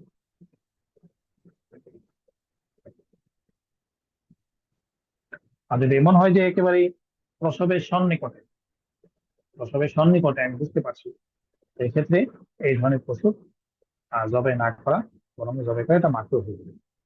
আর যদি বাচ্চা বের হয়ে আসে, তো সেটাও জবাই করে দেওয়া করতে হবে। আর চাইলে গোশত আপনি খেতেও পারবেন, তাও দান করে দিতে পারবেন। তাহলে বাচ্চা যদি হয়, তাহলে বাচ্চাও জবাই করে দিতে হবে, এই বাচ্চাও খাওয়া যাবে, সমস্যা নেই। এখন পশু ক্রয় করার পর যদি দোষ দেখা দেয়, এখন যদি এমন দোষ দেখা দেয় যে দোষ দেখা দেওয়ার কারণে আর কুরবানি হয় না, তো অবশ্যই আমাকে পশু আরেকটা, এটার ফলে আরেকটা অবশ্যই ক্রয় করতে হবে। তাই ক্রয় করার সময় অবশ্যই আমাদের লক্ষ্য রাখতে হবে যে আগে পশু যে দামে আমি ক্রয় করেছি, ওই দামে যেন বা এর আশপাশে যেন হয়, এমন যেন না হয় যে আগে ক্রয় করেছি 1 লক্ষ টাকা দিয়ে, এখন হুট করে গিয়ে 80,000, 80,000, 70,000 টাকা দিয়ে একটা দিয়ে নিয়ে আসে। তো এক্ষেত্রে সবচেয়ে উত্তম হলো আমার যে পরিমাণ টাকা কমে গিয়েছে, তাহলে বাকিটা সরকার করে দেবো।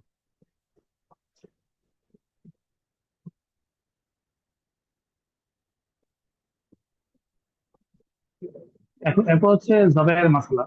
তো দেখেন আমাদের সমাজে, বিশেষ করে ঢাকা শহরে দেখা যায় যে যে কসাইরা একদিনে হাজার হাজার, sorry, একদিনে 4, 5, 10টা এখন পর্যন্ত তাদের কি শিডিউল থাকে। তো তারা চায় যে অল্প সময় কি করবে, আপনার গরু সে জবাই করে চলে যাবে। তো এখানে লক্ষণীয় বিষয় হলো জবাই করার সময় যদি ওই জবাইকারীর সাথে ওই ছুরি ধরে, তাহলে সবাইকে বিসমিল্লাহ বলতে হবে, সবাইকেই বুঝতে হবে। কসাই যদি ছুরিতে আঘাত করে, ছুরি ধরে, তাকে বলতে হবে, কেউ যদি বিসমিল্লাহ না বলে তাহলে কোরবানিটা হবে না, ঠিক আছে? আর জবাই করার পরে পশু জবাই করার পরে আমাদেরকে অবশ্যই খেয়াল রাখতে হবে যেন প্রাণ বের হওয়ার আগ পর্যন্ত এটা আমাদেরকে ছুরি আঘাত না করে। অনেকে পশু জবাই করার পরে গলার গলার মধ্যে, বিশেষ করে কসাইরা তাদের ছোট ছোট ছুরি গলায় আঘাত করে বা জবের স্থানে আঘাত করে। তো এক্ষেত্রে একটা বিষয় অনেক সময় সমস্যা হয়ে যায়। কেউ কেউ বলেন, ডক্টর ডাক্তার বলেন, যখন জবাই করার পরে পশুকে যখন এরকম ছবিতে আঘাত করা হয় তার খাদ্য নালী, তো সেক্ষেত্রে অনেক সময় এমন হয় যে ওই পশুটা ওই রোগে আঘাত করার কারণে সেই স্ট্রোক করে সে মারা যায়।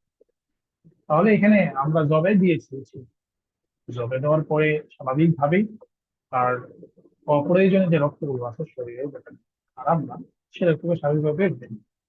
আর যখন পশুটা জবাই দেওয়ার পরে মুহূর্তের মধ্যে সে মারা যাবে, তখন স্বাভাবিকভাবে ওই রক্তগুলো আর নিস্তেজ হয়ে যাবে বা ওখানে জমাট বেঁধে যাবে। তো এটা একটা আমাদের জন্য একটা খারাপ দিক। তো এই জন্য আমাদের বিষয় লক্ষ্য রাখতে হবে যে আমার এত টাকার মূল্য দিয়ে আমি পশু গরু পশুটা জবাই দিচ্ছি, আল্লাহ তার জন্য মাত্র 2-3 মিনিট সে সহ্য করবে না, তখন হতে পারে না। তার এই 2-3 মিনিটের তাড়াহুড়ার কারণে দেখা যাচ্ছে আমার কোরবানিটাই শেষ হয়ে যাবে, নষ্ট হয়ে যাবে। এই জন্য এই বিষয়টা আমাদের লক্ষ্য রাখতে হবে। এবারে কোরবানি পশু থেকে উপকৃত হবে আমরা যারা ঢাকা শহরে আছি, আমাদের তো হচ্ছে কোরবানি পশু কিনা হয় ঈদের আগে দিয়েছে। সেই হিসাবে তো এটা কোরবানি পশু থেকে উপকৃত হওয়া হয়তো এটা না হওয়ার সম্ভাবনা বেশি। তো এরপরে যারা গ্রামে আছে অনেকেই এমন হতে পারে যে পশু ক্রয় করেছে 1 সপ্তাহ 2 সপ্তাহ আগে, হঠাৎ করে তার তার জমিতে হাল চাষের প্রয়োজন হতে পারে। তো চলো আমার তো একটা গাভী আছে, গরু আছে, এটাকে নিয়ে যাই। তো না, এটা নেওয়া যাবে না। এটা যখন আমি আল্লাহ তাআলার জন্য এটা যদি আমি নির্ধারণ করে দিয়েছি কোরবানির জন্য, তখন এটাকে যেন আমার, এটাকে যেন আমি ওইভাবে যেন আমি লালন পালন করি। তো পশু ক্রয় করার পরে যদি এটা দুগ্ধবর্তী হয়, তার থেকে যদি আমি আহ, আহ, দুধ পান করি, তাহলে এটার মূল্য সৎকার করে দেওয়া, এটার মূল্য সৎকার করে দেওয়া। তখন কোনোভাবে এই পশু থেকে আর উপকৃত না হওয়া, আর যদি উপকৃত হয় তাহলে ওর পরিমাণ সৎকার করে দেওয়া। এমনকি মাসলা তো এটাও যে কোরবানি করার পরে যে কোরবানি গরুর সাথে যে রশিটা থাকে, ওই রশিটা অনেক সময় আমরা কাজে লাগাই। তো এই জন্য মাসলা হলো ওই রশির যদি কাজে লাগাইতে হয় তাহলে ওই রশিরও সমপরিমাণ মূল্য সৎকার করে দেয়। তো এই রশিরও সমপরিমাণ মূল্য সৎকার করে দেয়। এই জন্য এই বিষয়টা আমরা করতে হবে। আর আরেকটা বিষয় তো অবশ্যই শরীকানা হলে ওজন করে গোশত থাকে। এখন একান্নভুক্ত ফ্যামিলি দেখা যাচ্ছে, একান্নভুক্ত ফ্যামিলি হলে তার সমস্যা হয় না, তাদের মধ্যে করে একসাথেই খাবার হয়, তোমার খাওয়া হয়। একান্নভুক্ত ফ্যামিলি না হলে তোমার 3 ভাই 4 বোন মিলে কোরবানি দিয়েছিল। তো যেহেতু ভাই ভাই দিয়েছি, চিন্তা করলাম যে এত মাপা দরকার কি? আমরা এই, তুমি এক বল নাও, ওই পরিমাণ সমপরিমাণ বল আরেকজন থেকে নিই।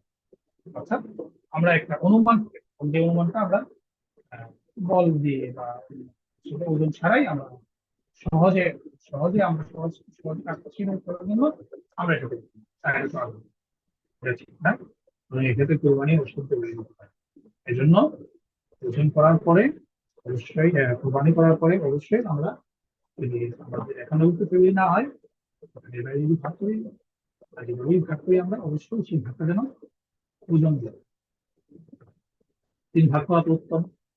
এবং 3 ভাগের মধ্যে আমরা 1 ভাগ দরিদ্রের জন্য রাখবো, 1 ভাগ নিয়ে আত্মীয় স্বজন, আর 1 ভাগ আল্লাহ তাআলা আমাদের জন্য হালাল করেছেন, সেই সুক্রিয়াটা আমরা খেতে পারি।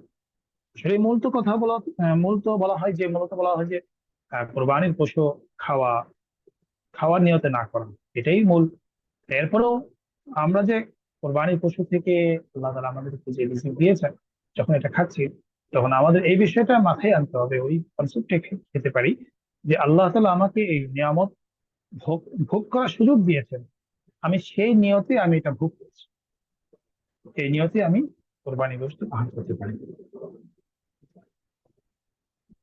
এরপর আরেকটা বিষয়, অনেক সময় এমন হয় যে কোরবানির যে পশু জবাই করার পর যে আমরা গোশত ভাগ করা হয়, এখানে 3 ভাগ করে কখনো এমন হয় যে 1 ভাগ সমাজের মধ্যে দিয়ে আসা হয়, 1 ভাগ সমাজে দিয়ে আসা হয়।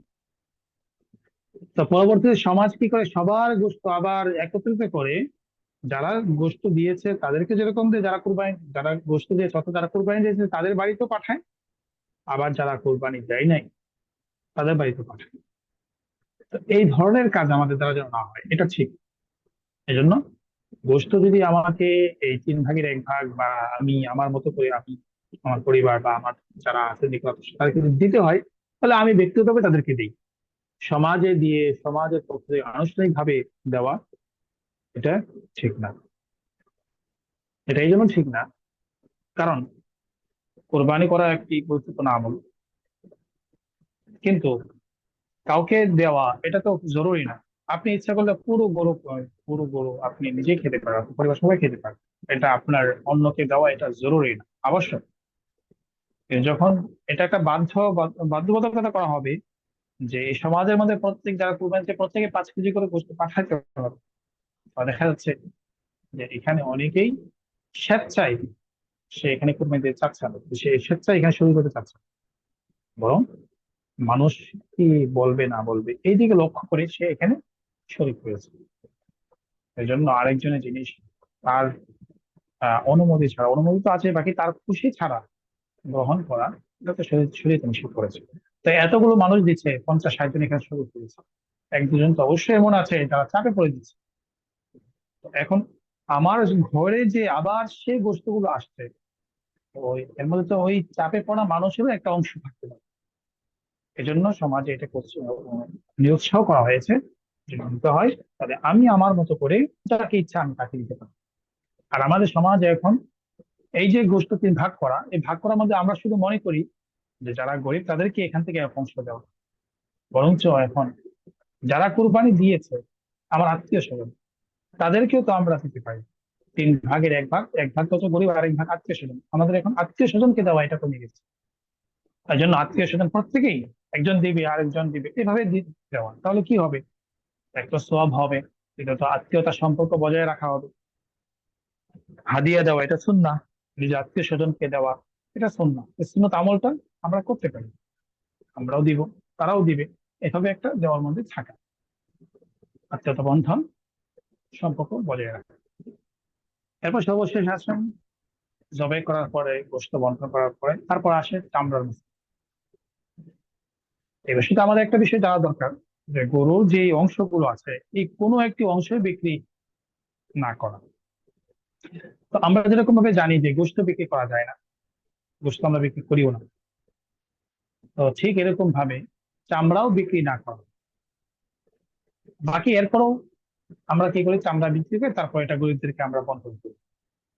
তো প্রথম চান্সই হচ্ছে চামড়াটা আমি নিজেও এটা ভোগ করতে পারি, যদি আমি নিজে করতে চাই আমি নিজেও ভোগ করতে পারি।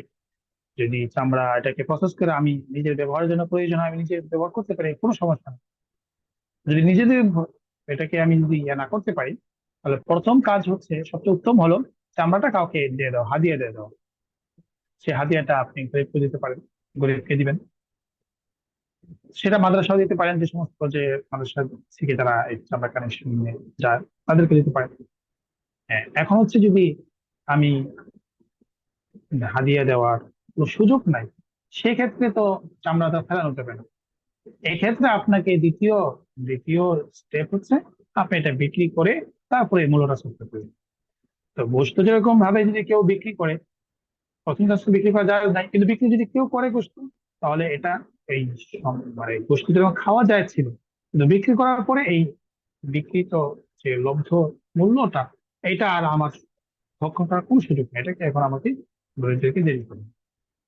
ঠিক এখানেও একই কথা, চামড়া এটা নিজে ভক্ষণ করার বা নিজে ব্যবহার করার সুযোগ ছিল, যদি বিক্রি ব্যবহার করতে না পারি তাহলে এটা অন্য কাউকে দিয়ে দেওয়া, যারা এটা উপযুক্ত তাদেরকে দেওয়া।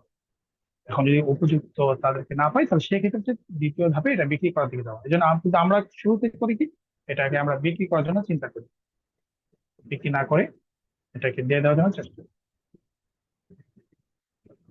আর এরপর হচ্ছে কসাইকে পারিশ্রমিক হিসাবে গোষ্ঠী দেওয়া। অনেক সময় মনে হয় যে অন্যদেরকে দিচ্ছি 1/2 কেজি করে, কিন্তু কসাই সাহেবকে আমি দিচ্ছি 1 কেজি। তো বলা হলো যে এত বেশি দিচ্ছেন কেন? না, উনি তো গরুটা বানিয়েছে, তো ওনাকে না দিলে কেমন দেখা যায়, ঠিক আছে একটু বেশি দিয়ে দেবো।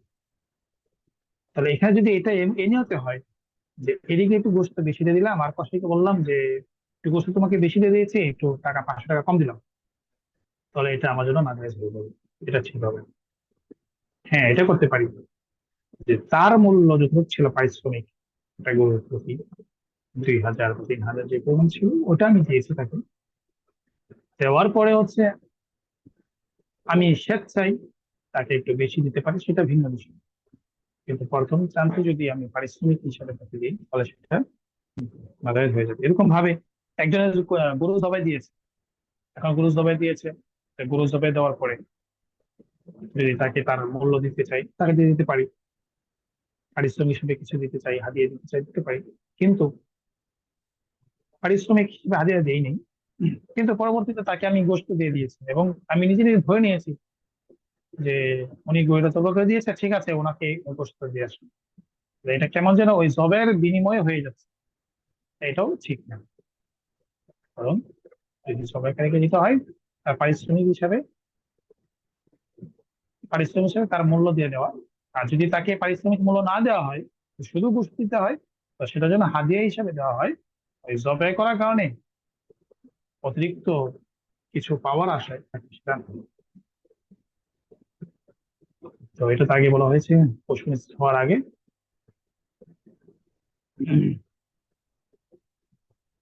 এরপর হচ্ছে হাজিদের উপর কোরবানি। তো অনেক সময় এমন হয় আমরা জানি যে হাজিরা হজে গিয়ে সেখানে একটা কোরবানি দান করে। তো অনেকে মনে করে এই কোরবানিটাই মনে হয় হাজী সাহেবের উপর যে অর্পিত কোরবানি ছিল সেটাই। না, হাজী সাহেব হজের মধ্যে যে কোরবানি দিয়ে থাকেন সেটা তো হচ্ছে দামের শুকর। সেটা আর দামের শুকর অর্থাৎ আল্লাহ তাআলা তাকে যে হজের সাথে ওমরা করার সুযোগ করে দিয়েছেন, সেই সুযোগের কারণে তিনি সুখী হিসাবে এখানে একটি পশু জবাই করছে, সেটা হচ্ছে হজ সংক্রান্ত। এখন এই হাজী সাহেব যদি হজ করার সময় আরাফা, মিনা, মুজদালিফা সহ মক্কায় 15 দিন বা তার চেয়ে বেশি অবস্থান করেন, তাহলে তো তিনি মুকিম হয়ে যাবেন। তো মুকিম হয়ে যাওয়ার পরে তখন যদি তিনি সম্পদশালী হন তার উপর কোরবানি আলাদাভাবে দিতে হবে। সেই কোরবানি তিনি মক্কায় দিতে পারেন, সেই কোরবানি তিনি দেশেও দিতে পারেন। অর্থাৎ সেটা যদি মক্কায় তিনি মুকিম থাকেন তাহলে অবশ্যই তাকে তার যে ওয়াজিব কোরবানি সেটা তাকে দেশে অথবা ওখানে সেখানেও দিতে হবে। আর 10 তারিখে যে কোরবানি দিন হাজি সাহেব, ওটা কিন্তু কি না, কোরবানির কোরবানি না, সেটা হচ্ছে হজের কোরবানি, হজের সাথে সংশ্লিষ্ট। এরপরে নবীজির পক্ষ হতে কোরবানি, দেখেন আল্লাহ নবী সাল্লাল্লাহু আলাইহি সাল্লাম তিনি নিজের জন্য একটা কোরবানি করেছেন আর পুরো উম্মতের পক্ষ একটা কোরবানি করেছেন। রাবানি কাবাশাই কাবাশাই মিন নাফসি শাতন মিন উম্মাত মুহাম্মদ সাল্লাল্লাহু আলাইহি ওয়াসাল্লাম। তো এই জন্য নবীজি যখন, তো নবীজি উম্মতের পক্ষ থেকে মানে কি উম্মতের পক্ষ হয়ে করছেন, এই জন্য উম্মত সওয়াবের অংশীদার হয়ে যায়। যেন আমাদেরও উচিত যখন কোরবানি করি একটি অংশ নবীর জন্য রাখা, যে নবী উম্মতের জন্য কোরবানি করে গিয়েছেন, সেই নবীর জন্য উম্মত হিসাবে আমরা কি নবীর জন্য একটা অংশ রাখতে পারি না? তো এক্ষেত্রে আমরা অনেক সময় মনে হয় 5 জন মিলে এক কোরবানি দিচ্ছি, আরো 2টা নাম এখানে কি আছে, অতিরিক্ত আছে, না 2টা নাম অতিরিক্ত আছে।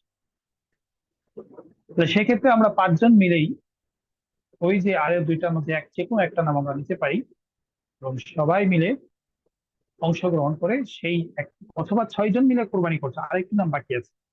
এখন চাইলে এই 6 জনেই আরেকটা অংশ নিতে পারে, যে অংশটা থাকবে নবী সাল্লাল্লাহু আলাইহি ওয়াসাল্লামের নামে, এবং এই অংশের মধ্যে 6 জনও শরীক হতে পারবে। ধরো এক এক শতাংশ মূল্য হচ্ছে 15,000 টাকা। তো 6 জনেই ওই 1/7 মধ্যে শরীক হতে পারবে। বাকি ওই গোশত যেটা আছে এই গোশতটা পরবর্তী 6 জনের মধ্যে সমানভাবে ভাগ করে দিতে পারবে। তো এখানে দেখা যায় এক হিসাবে যে ওই যে 1/7, ওই 1/7 মধ্যে দেখা যাচ্ছে 6 জন মিলেই শরীক হয়েছে।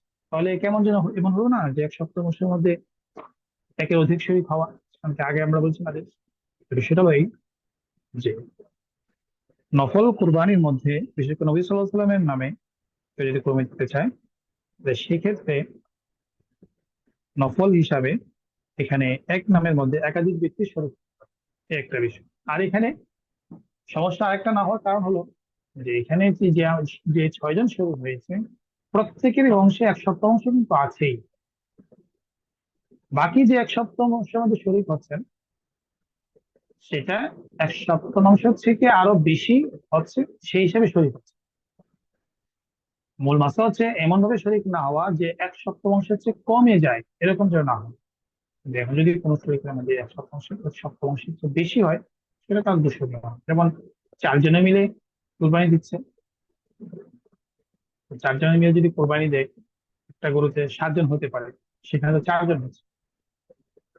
তো ওইরকমই, তো ওইখানেও একটা নফল হিসাবে সেখানে সেই শরীয়তে এটা সুযোগটা দিয়েছেন। যেমন যদি কয়েকটি কিতাবে রেফারেন্স দেওয়া হয়, আমরা দিতেও পারবো।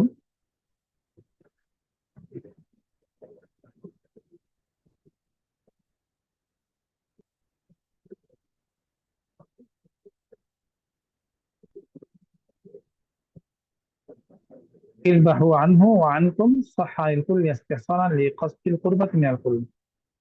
একটা বড় একটা ইবারতের মাঝখান থেকে যেটা বলা হয়েছে যে তোমরা তার পক্ষ থেকে, তোমাদের পক্ষ থেকে কুরবানি আদায় করো, সবার পক্ষ থেকে আদায় হয়ে যাবে ইস্তেহসান। যদি এটা একটা ইস্তেহসান, একটা শরীয়ত পরিভাষা, সেটা এখানে বুঝতে দেওয়ার জন্য সুযোগ নেই। তো লিকাতিল কুরবাতি মিনাল কুরবি, প্রত্যেকের পক্ষ থেকে একটা নৈকট্য অর্জন করার যে উদ্দেশ্য, মানে এখানে আমরা যে এক অংশের মধ্যে শরীক হয়েছি 6 জন মিলে, তো আমাদের প্রত্যেকের উদ্দেশ্য এখানে কুরবাত, নৈকট্য অর্জন করা। সেই হিসাবে হচ্ছে আদায় হয়ে যাবে সবার পক্ষ থেকে, তোমরা সালামের অংশে সব পেয়ে যাবে এবং সবাই সবের অংশীদার হয়ে যাবে। আরেকটা বিষয়, এমন হতে পারে অনেক সময় যে আমার উপর কোরবানি ওয়াজিব, তো আমার উপর যদি কোরবানি ওয়াজিব হয়, আমি যদি ইচ্ছা করি যে আমার মরহুম বাবা বা পিতা, তাকেও কোরবানির সওয়াবে অংশীদার বানাতে, তো এক্ষেত্রে ফুকাহায়ে কেরাম বলেন যে কুরবানি তিনি তার মরহুম পিতা বা মাতার পক্ষ হয়ে কোরবানি আদায় করবেন। মাঝখানে কোরবানির সওয়াব পেয়ে যাবে হচ্ছে পিতামাতা, আর এই যে সন্তান হিসাবে আমি আমার বাবা মার পক্ষ হয়ে আদায় করেছি, আমার যে ওয়াজিব সেটাও আদায় হয়ে যাবে। অর্থাৎ একই নাম, আমি ছেলে হিসাবে আমার ওয়াজিব কুরবানি আদায় হয়ে যাবে, আর আমার পিতা পরিপূর্ণ একটা কোরবানির সওয়াবও তিনি তার আমলনামায় যুক্ত হয়ে যাবে। তাই জন্য যদি আমরা চাই, যদি 2 in 1, একসাথে 2 সওয়াব পেতে চাই, আমরা এইভাবে কোরবানি দিতে পারি। যদি আমি একা কোনো এক অংশে শরীক হই, তাহলে সেক্ষেত্রে তো আমার সেই সমস্ত যদি না থাকে যে আমার মরহুম পিতা, তাদের পক্ষ হয়ে কোরবানি দেওয়া, সে যদি সুযোগ না থাকে, তাহলে আমরা এটা করতে পারি, আমার মরহুম পিতার পক্ষ হয়ে কোরবানি দেওয়া, মাঝখানে আমার ওয়াজিব কোরবানি আদায় হয়ে যাবে, এতে কোনো সমস্যা নেই। জীবিত ব্যক্তির পক্ষ হতে কোরবানি, জীবিত ব্যক্তির পক্ষ থেকে যদি কেউ নফল কোরবানি আদায় করে, তাহলে সেটা আদায় হয়ে যাবে। যেমন আপনার বাবা বেঁচে আছে, আপনি একটি অংশ কোরবানি দিচ্ছেন আপনার ফরজ, আপনার ওয়াজিব কোরবানি অংশ, আর একটু অংশ নিয়েছেন যে আপনার জীবিত বাবার পক্ষ হয়ে তাকে সব পৌঁছানোর জন্য, সেটাও আদায় হয়ে যাবে, তার সব তার তিনি অর্জন করবেন, আপনার পিতা আপনার সেই সব তিনি পেয়ে যাবেন। তো কোরবানিটা ভিন্ন জায়গা হলে করণীয়, কোরবানি যদি ভিন্ন জায়গা হয়, তাহলে সেক্ষেত্রে অবশ্যই কোরবানি পশু যে এলাকা আছে সেই পশু এলাকা অনুযায়ী জবাই করতে হবে। যদি এখানে যেখানে পশু আছে সেখানে যদি এখন কোরবানি না হয়, কোরবানি জামাত না হয়, ঈদের দিন না হয়, আর তিনি যেখানে আছে সেখানে ঈদের দিন হয়েও যায়, তারপরেও তার কোরবানি পশু জবাই করা যাবে। মানে এই ছিল মূল আলোচনা, আমরা এতক্ষণ শুনতে পেলাম। তো যারা আমরা শুনেছি, আল্লাহ তাআলা আমাদের শোনাকে কবুল করুক। তো এর মধ্যে স্পেসিফিক কোনো প্রশ্ন থাকলে, যেটা অস্পষ্ট এরকম থাকলে তো বলতে পেরেছি।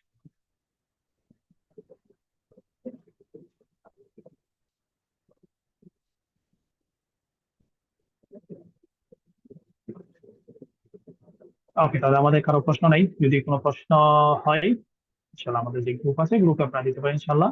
আমরা ইনশাল্লাহ চেষ্টা করবো। আমাদের এখানে কয়েকজন মুফতি আছেন, তারাও সহযোগিতা করবেন ইনশাআল্লাহ। শুকরিয়া, জাযাকাল্লাহ। লম্বা সময় আমরা কথা বলেছি, যা বলেছি আল্লাহ তাআলা কবুল করুক। যদি কোনো ভুল ত্রুটি হয়ে থাকে আল্লাহ মাফ করুক। দোয়া চাই আল্লাহ তাআলা যেন আমাদের কবুল করেন। আর আমাদের একটা একাডেমির পক্ষ থেকে আমরা আহ, কাজ করছি। তো আমাদের একাডেমিতে কোরআন শিক্ষা, আরবি ভাষা, ছোটদের বড়দের সবাই আছে। যদি আপনারা কেউ শুরু করে চান যোগাযোগ করতে পারেন। ইনশাআল্লাহ আমরা অচিরেই ছোটদের আরো নতুন কয়েকটা ব্যাচ আমরা শুরু করতে যাচ্ছি, যেখানে আরবি ভাষা থাকবে। এর পাশাপাশি ছোটদের আহ ইসলাম শিক্ষা নামে আরেকটি কোর্স চালু হবে, যেখানে তাদের নৈতিক শিক্ষা, আখলাক ইত্যাদি বিষয়গুলো থাকবে, যেন একটা শিশু ছোটবেলা থেকেই সে পিতামাতার বাধ্য হয় এবং তার আচার আচরণ ইসলামমুখী হয়। আমরা সেই বিষয়গুলো গাইড করে থাকি। আমাদের সাথে যদি যুক্ত করতে পারেন, ইনশাআল্লাহ আপনার সন্তান খুব সময় বেনিফিট হবে এবং ইসলামের পক্ষে হয়ে কাজ করবে সে। আল্লাহ তৌফিক দান করুক, সেই দাওয়াত রইল। আবার দেখা হবে কোনো এক সময়। শুকরিয়া, জাযাকাল্লাহ। আসসালামু আলাইকুম ওয়া রাহমাতুল্লাহ।